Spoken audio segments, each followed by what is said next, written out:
Que alegria, meu amigo, estar com você mais uma vez aqui para estudar a Palavra de Deus. Começamos o livro de Jeremias ontem, estamos no capítulo 2 e vamos ouvir muitas lições espirituais deste capítulo.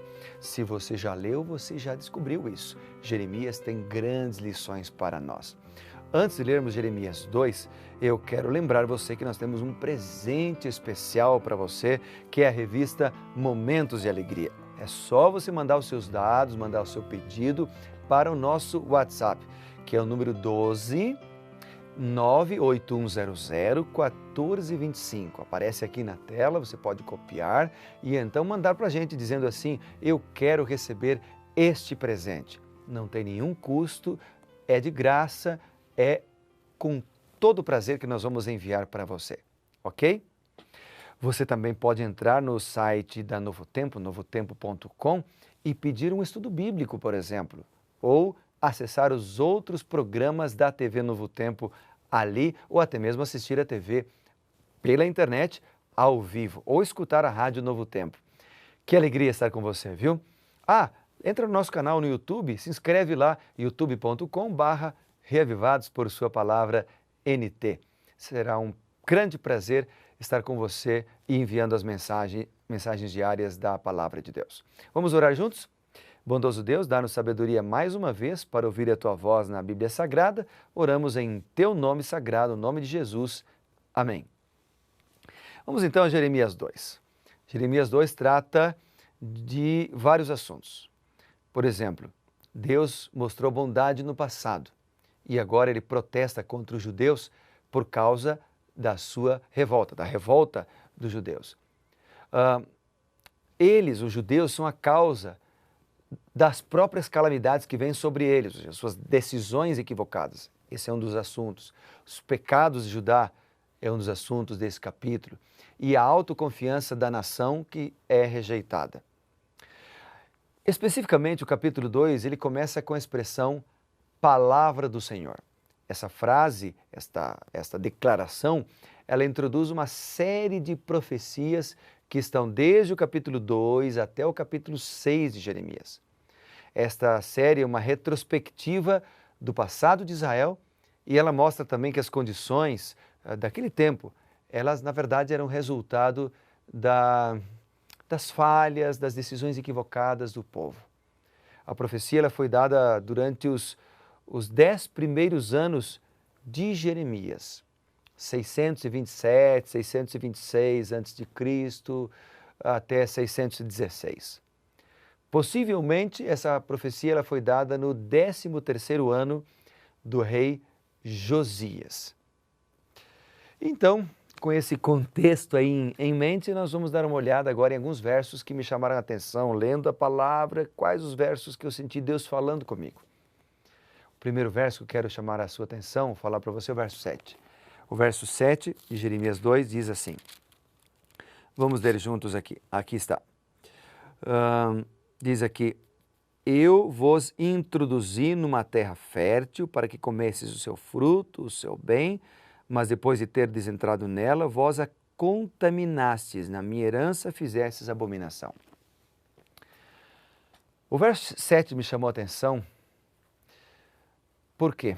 O texto diz que Deus conduziu o povo a uma terra fértil, que significa que Deus cuida do seu povo. Ele cuida de você, Ele cuida da tua família, Ele cuida de mim. Deus nos guarda, Deus nos protege. Porém, cabe a nós aceitarmos o convite que Ele nos faz a cada dia. Você lembra lá de Mateus 11, 28? Então, o texto de Mateus 11, 28 diz o seguinte, diz a Bíblia, vinde a mim, todos que estão cansados e sobrecarregados, e eu vos aliviarei. Esse é o convite diário de Jesus. Ele faz esse convite todos os dias para nós.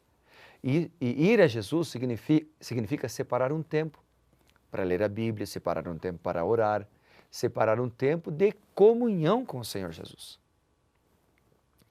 Talvez eu esteja falando para você nessa hora e você precisa aceitar esse convite do Senhor. Por que não aceitar?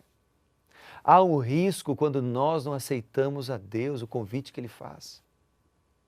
Veja o versículo 13 aqui de Jeremias 2, diz assim, Jeremias capítulo 2, verso 13. Vamos ler juntos.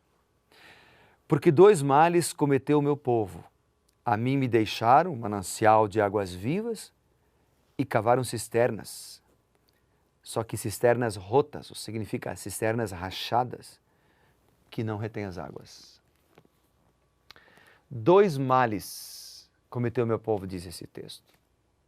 Os dois males podem ser definidos aqui como, em primeiro lugar, a rejeição de Deus, do real, e a adoção do irreal. Então, o primeiro leva para o segundo. A Bíblia diz, a mim me deixaram.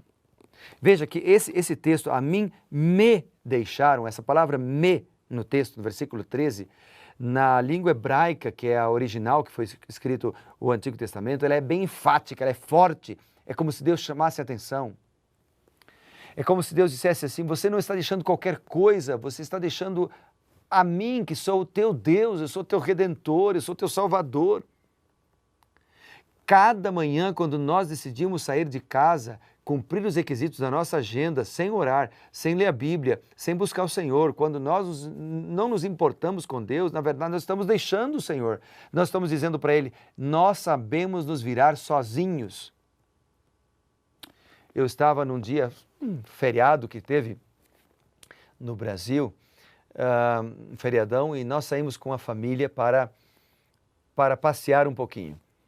E fomos para um apartamento de um amigo na cidade de Caldas Novas.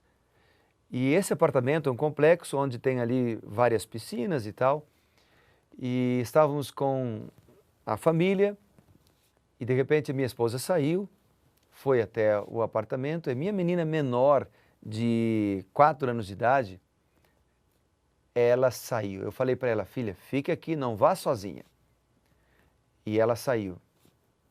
Eu saí atrás e fiquei olhando de longe para ver se ela acertaria o caminho. Ela foi para um lado, foi para outro, começou a chorar, de repente se aproximou uma moça que era uma das funcionárias que cuidavam ali, começou a conversar com ela e ela chorando perguntou, não sabia explicar o caminho, e então nesse momento eu cheguei próximo e disse, filha, papai disse que não era para você sair sozinha. Eu estou aqui para te ajudar. Fique com papai. Você não pode sair sozinha. É muito perigoso, é arriscado andar sozinha. Mas ela queria demonstrar que ela já sabia se virar sozinha, que ela sabia andar sem a ajuda do pai. Às vezes nós fazemos exatamente isso com Deus. Dizemos, Senhor, eu já sei me virar sozinho. Eu tenho experiência, eu tenho prática, eu tenho conhecimento, eu tenho uma faculdade, eu tenho um doutorado, eu já tenho uma experiência de prática no meu trabalho, eu não preciso de Ti, eu sei como fazer as coisas. Nós não falamos isso para Deus, mas nós agimos como se estivéssemos falando isso para Deus quando nós não o buscamos, quando nós escolhemos não depender dEle. É por isso que esse me, ele é enfático no texto. A mim me deixaram. O manancial de águas vivas. Isto é, água corrente. A frase hebraica, ela pode ser assim traduzida, água corrente. Água corrente. E há vários textos que falam sobre isso, Jeremias 17, 4, 7 e outros textos. Ellen White, ela fez uma declaração interessante. Ela diz assim, Isaías descreve o Senhor como uma rocha eterna. Ela escreve assim, sombra de uma grande rocha em terra sedenta. E ele recorda a preciosa promessa, trazendo vividamente a lembrança a torrente viva que flui para Israel. Os aflitos e necessitados buscam água e não há, e a sua língua se seca de sede, mas eu, o Senhor, diz a Bíblia, os ouvirei. Eu, Deus de Israel, não os desampararei. Derramarei água sobre o sedento, rios sobre a terra seca, águas arrebatarão no deserto e ribeiros no ermo. Isaías 35 fala sobre isso, né? E Isaías 55 ainda faz um apelo, ó vós todos que tendes sede, vinde às águas, vinde às águas. E por que não aceitar esse apelo da Bíblia? Por que não aceitar esse apelo?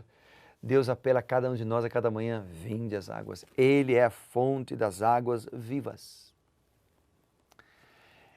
E nas páginas finais deste texto, esse convite soa de novo. O rio da água da vida, claro como cristal, provém do trono de Deus. Essa é uma frase, é uma citação escrita também pela escritora e serva de Deus, Ellen White. Ela diz: o convite cheio de graça repercute através dos séculos. Quem quiser, tome de graça da água da vida. Jesus é a água da vida. Agora o texto diz: quando nós deixamos a Jesus, nós cavamos cisternas rotas. Sabe que no Oriente Médio a água sempre foi um produto precioso. Quem possuísse uma fonte de água viva jorrando seria tolo em trocar por uma cisterna rota que vazasse água, né? O versículo 19, por exemplo, ele diz assim: a tua malícia te castigará, e as tuas infidelidades te repreenderão. Então, de maneira especial, ele traz uma triste verdade, que é amargo deixar o Senhor teu Deus. E as consequências do pecado são funestas. Pessoas sofrendo, famílias destruídas, jovens mortos, crianças abandonadas, pessoas se suicidando porque deixaram o Senhor. E você? Por que você continua lutando e luta e luta e luta e não se entrega ao Senhor? Comece a estudar a Bíblia, decida hoje servir a Deus. Deus tem um plano maravilhoso na tua vida. Sabe, nós podemos deixar a Deus de duas formas. A primeira é a apostasia, que significa quando a gente se afasta de Deus. E a segunda é a indiferença, quando a gente continua na igreja, continua como membro de uma igreja, mas a gente não busca o Senhor. Indiferença é quando eu não ligo para a sua palavra, é quando eu não conheço o que Deus espera de mim. Aliás, quando eu conheço o que Ele espera, mas eu não me importo. Bom, querido amigo, eu penso que com você é diferente. Você se importa com Deus. Por isso você está aqui. E eu quero orar então por você nesse momento, colocando nas mãos de Deus. Bondoso Deus e Pai, abençoa esse meu amigo para que ele possa cada dia mais beber das águas vivas e não cavar cisternas rotas. Dá a cada um de nós desta bênção, pois nós oramos em nome de Jesus. Amém. Que Deus te abençoe, querido. E lembre-se, seja reavivado por sua palavra.